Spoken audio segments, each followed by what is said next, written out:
Chers astrolosophistes, bonjour et bienvenue à celles et ceux qui nous rejoignent. Nous nous retrouvons aujourd'hui pour la chronique sur la nouvelle lune du 13 décembre 2023 qui aura lieu à 0h32 si on est à Paris. Il s'agit de la dernière nouvelle lune de 2023. La nouvelle lune est en Sagittaire à 20,40 °, elle est évidemment conjointe au Soleil et elle est conjointe à Mars qui est à 13,20 ° dans le même signe. La nouvelle lune est en sesquicarré à son maître Jupiter qui est encore rétrograde à 6,8 ° dans le Taureau. Elle est en quinconce à Uranus rétrograde à 19,55 ° dans le Taureau. Elle est en carré à Neptune à 24,54 ° dans les Poissons. La nouvelle lune est en trigone au nœud nord à 23,20 ° dans le Bélier et en sextile au nœud sud à 23,20 ° dans la Balance. Enfin, la nouvelle lune est en trigone à Chiron qui est à 15,32 ° également dans le signe du Bélier. Jupiter rétrograde est en trigone à Mercure à 8,28 ° dans le Capricorne. Il est opposé à Vénus à 9,42 ° dans le Scorpion, en sextile à Saturne à 1,47 ° dans les Poissons, et en carré à Pluton à 28,48 dans le Capricorne. Alors on y va. On va tout de suite adresser la nouvelle lune carrée à Neptune et Jupiter carré Pluton est opposé à Vénus, et puis on regardera quels outils nous sont proposés pour traverser ces aspects dynamiques.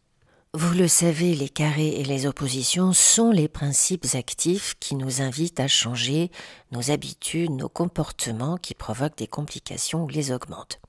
Neptune est repassé en mode direct le 7 décembre à 24,53 °. Ce peut être quelques jours pendant lesquels on est un peu fatigué, voire un peu perdu. La nouvelle lune en carré à Neptune peut nous inspirer des promesses que nous aurons beaucoup de mal à tenir, soit parce qu'elles sont irréalistes, soit parce que nous ne serons pas de taille à les assumer. Il se peut que notre idéal soit très enflammé, mais que notre forme, notre élan, notre santé le soit beaucoup moins. Même chose pour nos interlocuteurs ou interlocutrices qui peuvent nous assurer d'un soutien qu'ils n'ont de facto pas la capacité de garantir. Nous sommes particulièrement influençables et emboîtons le pas au sentiment du plus grand nombre, alors que précisément ce dernier n'a aucune idée précise de la direction à prendre. Il existe concomitamment la désagrégation d'une communauté, d'un groupe, d'un couple, d'une famille, que nous fuyons désormais faute de ne plus représenter notre idéal. Le père ou la mère peuvent s'éloigner, une sécurité, une chaleur disparaît, quelqu'un s'absente ou manque de fermeté, manque à ses responsabilités et nous devons prendre sa place, mais l'énergie peut manquer pour ce faire. Il existe la dissociation d'un public aussi dans le sens d'un scandale, des révélations peuvent brusquement changer notre quotidien, mais nous libérer d'une culpabilité ou nous libérer tout court. Notre conscient, notre volonté, notre peps et même nos défenses immunitaires peuvent être très affaiblis. Il s'agira donc de ne pas aggraver la situation avec les anesthésiants habituels, drogue, somnifères, alcool, etc. Veillons aussi à tout ce qui est rhume, grippe, Covid, enfin tout ce qui représente une contamination. C'est très neptunien en carré, la contamination. Donc dans l'ordre du possible, préservons-nous et aussi préservons les plus jeunes, les enfants. Alors, Jupiter, maître de cette nouvelle lune et de Mars, est encore rétro jusqu'au 31 décembre. C'est d'ailleurs très chouette qu'il repasse direct le premier jour de l'année. On en reparlera bien sûr. Il est à 6 degrés dans le Taureau et il est opposé à Vénus en Scorpion qui le maîtrise. Il est aussi en carré à Pluton. Bon, les signatures les plus classiques de ces aspects sont des excès en tout genre, excès de dépenses financières, des gaspillages, une générosité qui ne rencontre pas la gratitude mais plutôt l'opportunisme, excès dans notre alimentation, excès dans notre sexualité, nous guidons mal les autres, les conseillons de travers. On peut aussi souffrir dans sa chair suite à un divorce, d'une décision de l'administratif judiciaire pour un enfant dont on perd la garde. C'est un indice des lois qui séparent ce qui a été uni légalement. Le carré à Pluton est en signe de terre des deux côtés, mais ça reste des énergies de rancune, d'obligation de dissimuler des sentiments, soit parce qu'ils sont refusés, soit parce qu'ils sont jugés. Ça tend à dissoudre l'union par manque de loyauté aussi. Ce sont des aspects qui signent des manipulations. Alors, par exemple, dans un divorce, peut-être un des partenaires qui va médire sur l'autre auprès des amis, de la famille, voire leur faire écrire de faux témoignages. Alors ce n'est évidemment pas toujours le cas, mais dans cette configuration, il y a un prochain karma à ces comportements avec la conjonction Jupiter-Uranus en avril 2024, qui est littéralement la mise en lumière de tous les coups de Trafalgar aussi, même si vous subissez ce genre de tentative d'éreintement, de diffamation, ce n'est probablement pas une situation qui vous nuira sur le long terme, mais qui peut se retourner brusquement contre celles et ceux qui s'y sont prêtés. Uranus étant quinconce à cette nouvelle lune, le tri peut être ainsi fait aussi dans nos amitiés. Vénus est entrée en Scorpion le 5 décembre, notre relationnel va s'intensifier et probablement passer par des transformations très significatives. Nous voudrons être raccord avec nos propres motivations et réfléchir, comprendre celles des autres. Ce peut être une rupture d'un côté, une renaissance d'une autre avec un engagement renouvelé. Nos connexions émotionnelles ont besoin d'être sérieuses, profonde. Cela intensifie notre sensualité et notre désir. Avec le Scorpion, il y a toujours le besoin de contrôler les situations. Aussi gardons en tête que tout le monde a ce signe dans une maison dans son zodiaque et dépendamment de laquelle cet autre aura, elle ou lui aussi, un agenda de contrôle. Toute cette ambiance va signer la fin de l'année puisque le 29 et le 30 décembre, Mars en Sagittaire sera exactement en carré à Neptune dans les Poissons à 25 degrés. Ces 2 jours-là, on peut être hyper excitable, hyper émotive, prendre les plus hasardeuses décisions, se lancer à corps perdu, c'est le cas de le dire, dans la direction diamétralement opposée à la bonne route, d'autant que notre Mercure rétrograde cosmique en Sagittaire sera conjoint à Mars, fera donc partie de cette petite fête. Les rencontres, les déplacements, les voyages peuvent être source de grandes déceptions et ou de grosses fatigues. Mars, c'est notre action en Sagittaire, il est en pleine forme, gonflé d'optimisme, mais en carré à Neptune, on ne sait pas où on va et on peut penser que ce n'est pas grave, sauf que si Neptune est le maître de l'illusion, il n'y a absolument rien de désinvolte dans cette énergie extrêmement puissante. Ça me rappelle un film où les protagonistes de l'histoire partent sur un bateau, décident de s'arrêter en plein océan et tout ce petit monde se jette à l'eau pour la baignade, mais personne n'a pensé à descendre l'échelle avant de sauter. Autant vous dire que ça ne se termine pas très bien. C'est très très Mars en carré à Neptune. La nouvelle lune en carré à Neptune peut aussi représenter le triomphe d'une illusion. Alors il faut entendre par là toute œuvre artistique, de la littérature à la musique, en passant par la peinture, la danse, la chorégraphie, le cinéma, le dessin, la décoration, toute créativité est littéralement bénie en ce moment. Lorsque la nouvelle lune se produit en Sagittaire, cela peut influencer nos énergies collectives de manière à nous encourager à explorer de nouveaux horizons, à élargir nos perspectives et à rechercher la compréhension plus profonde de notre vie. C'est un moment propice pour établir de nouveaux objectifs qui sont en alignement avec l'apprentissage, le développement personnel, avec des études, une formation et l'expansion de notre conscience. Cela peut également être un moment où l'on ressent le besoin de remettre en question ses croyances et de chercher la vérité intérieure. On peut ressentir un sentiment d'optimisme, de confiance, mais ce sont surtout des recherches de nouvelles possibilités via d'anciens ou de nouveaux contacts qui vont être creusés. Tout ce qui est groupe, association, collectif est alimenté par cette nouvelle lune.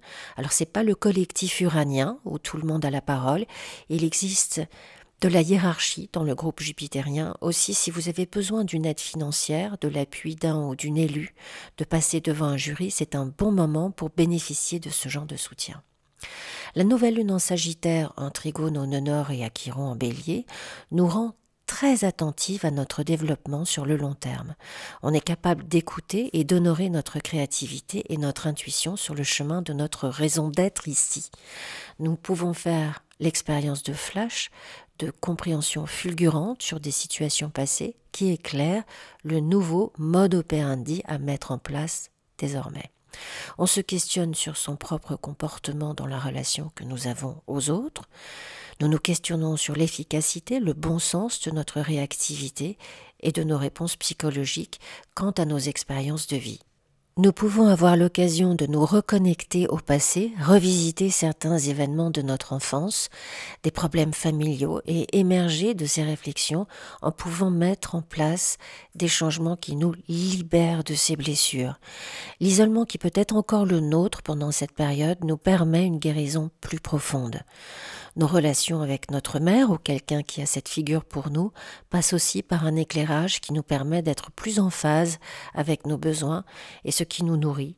Même chose si nous sommes mères nous-mêmes, nous pouvons avoir la bonne intuition de ce que nous pouvons sainement partager avec nos enfants dans un respect nouveau qui améliore nos échanges, nos contacts, nos discussions.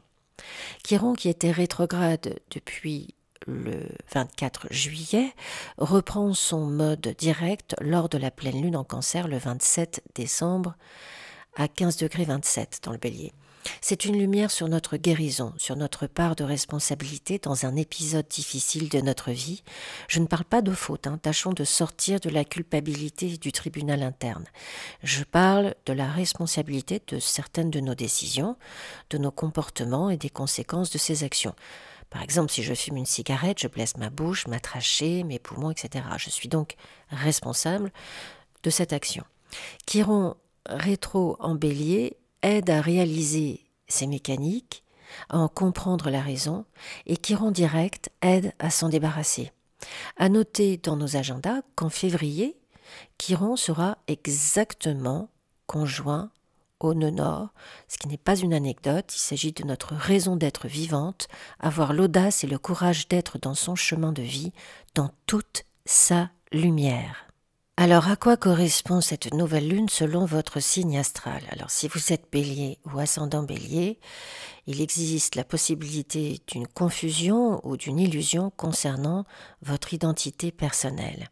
Il existe aussi des défis potentiels en matière d'image de soi et de perception par les autres. On va avoir besoin de clarifier les objectifs personnels et de rester attentif à la réalité. Si vous êtes Taureau ou ascendant Taureau, il existe ici un risque de confusion financière ou d'investissement trompeur, la possibilité évidemment de dépenses impulsives ou de situations financières floues. Alors la nécessité ici, c'est de prendre des décisions financières avec prudence. Si vous êtes Gémeaux ou ascendant Gémeaux, les risques ici sont des malentendus dans notre communication qui est confuse, possibilité de désinformation ou de malentendus avec nos proches, et l'importance donc est de clarifier les messages et de rester objectif dans nos échanges, dans notre communication. Si vous êtes Cancer ou ascendant Cancer, les défis potentiels sont liés à la maison, à la famille ou à la sécurité émotionnelle. Il existe la possibilité d'une confusion concernant les racines familiales ou la maison. On va avoir besoin de maintenir une base solide malgré les influences extérieures. Si vous êtes Lion ou ascendant Lion, le risque ici est une idéalisation des amours et des plaisirs créatifs, la possibilité d'une confusion dans les relations romantiques. On va devoir rester réaliste dans les activités récréatives et artistiques. Si vous êtes Vierge ou ascendant Vierge, les défis potentiels ici sont liés à votre santé, à votre travail au quotidien, au risque d'une confusion ou d'un malentendu au travail avec des collègues. Et donc l'importance va se situer sur une routine saine et réaliste pour ma santé et aussi pour mes relations au travail. Si vous êtes Balance ou ascendant Balance, il y a la possibilité d'une idéalisation dans les relations partenariales, maritales, la possibilité d'une confusion ou de malentendus dans ces relations, et on va avoir besoin d'une communication ouverte et honnête avec le ou les partenaires de notre vie. Si vous êtes Scorpion ou ascendant Scorpion, les défis potentiels ici sont liés aux questions financières partagées et la possibilité d'une confusion ou de secret dans les relations intimes ou au sujet de finances dont nous n'avons pas tous les tenants, les aboutissants. Alors, l'importance, évidemment, ça va être une transparence dans nos relations et une transparence, évidemment, financière. Si vous êtes Sagittaire ou ascendant Sagittaire, le risque ici peut être dans un voyage, dans l'idéalisation de croyances, la possibilité d'une confusion dans les questions philosophiques. On a la nécessité de rester ouvert tout en maintenant un sens de la réalité.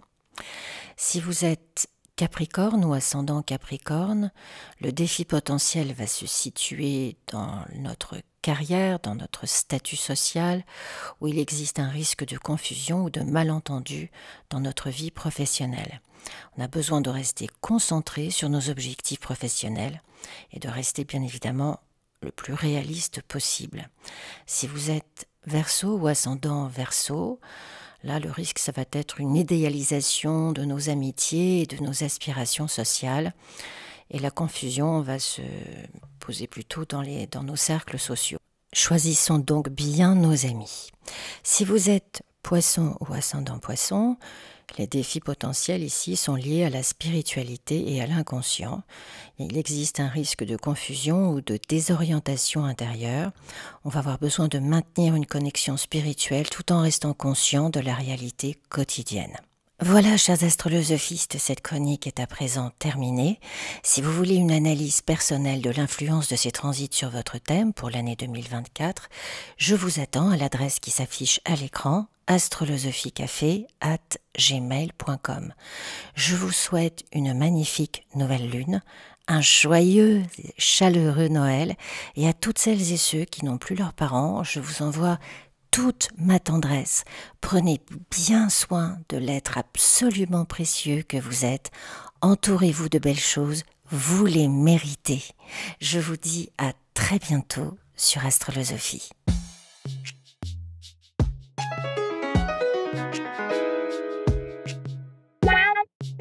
Blah.